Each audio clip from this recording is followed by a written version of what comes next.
Hi, I'm Melissa Simmons with Simmons Farms, and I want to take a moment just to share with you some of our wool products and the process that it takes us to get to this point.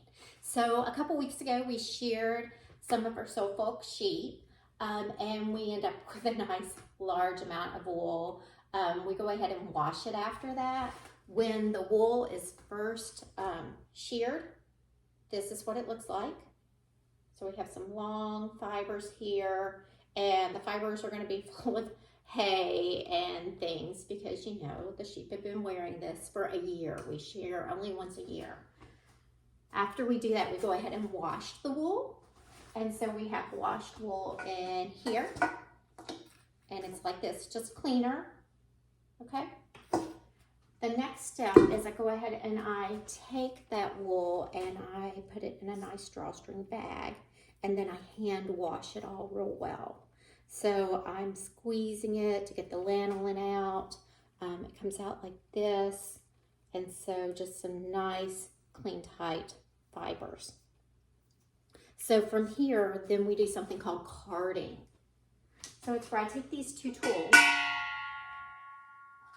right here, and we put the wool on the carder, and you just brush them out. It's just like brushing hair. So you just brush in to straighten out all those long fibers. So when that's done, we get something called felted wool. So it's this nice fluffy wool here. So it's like this, and it's just airy.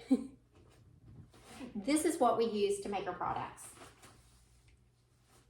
So with that felted wool, I use something called a felted needle. It's a little different than a sewing needle. It has like hooks along the edges of it. And so you take that, you tighten up the wool in a nice firm piece, and then you're just poking the needle over and over again, and it kind of stitches it together, kind of ties the wool into knots to make longer fibers. So some of the products we make with that is we felt shea butter soaps. So we have our wool felted soap, and this is great because you now have a scrubber attached to the wool, no need for a washcloth. And then when the soap is all finished, you have a good scrubber for your dishes and to clean that shower and those kind of things. So it's a great scrubber. We also make wool dryer balls. So we tightly knit the center, and then you just go round and around and around, and you're felting very tightly. This saves us from having to use any dryer sheets now. I'll add a little bit of essential oil to a ball as I throw 2 or 3 of them into the dryer, and it really freshens up my laundry. And then our latest products are felting kits.